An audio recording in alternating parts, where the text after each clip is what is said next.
ఆయన శవభస్మ రాసుకుంటాడు. నిజమే, మీరు ఉజ్జయిని వెడితే తెల్లవారుజామున ఇప్పటికీ కూడా శవభస్మాభిషేకము అని జరుగుతుంది.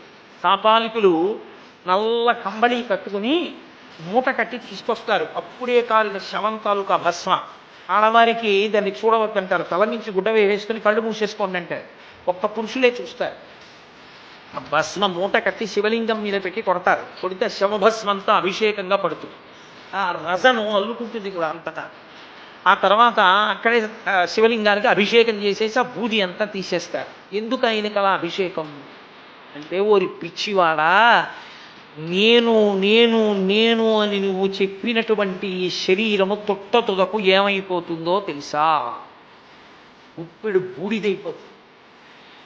నీది నీది అని నువ్వు అనుకున్న ఈ శరీరము కూడా తుదకు బూదిగా మారిపోతుంది. ఆ బూదిని కూడా పుచ్చుకునేవాణ్ణి నేను ఒక్కడిని.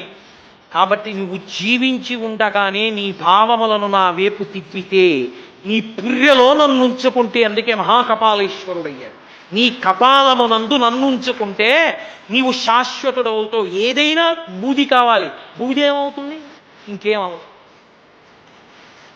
ఇది బూదిగానే ఉండిపోతుంది. శాశ్వతత్వాన్ని పొందుతుంది. నువ్వు కూడా అటువంటి శాశ్వతుడు అవుతావు, నా యందు కలిసిపోతావని చెప్పడానికి బూది ఎలదుకుని ఉంటాడు. కాదు కాదు, విభూతి అంటే మహదైశ్వర్యము అని అమరకోశం. ఈ సృష్టి అంతా బూది అయిపోయిన తర్వాత పునఃసృష్టికి సంబంధించిన కణములతో కూడిన బూదిని తన ఒంటికి రాసుకుని ఉంచుకుంటాడు. అందులోంచే మళ్ళీ పునఃసృష్టి చేస్తాడు ఆయన. కాబట్టి అటువంటి శివతత్వం అది.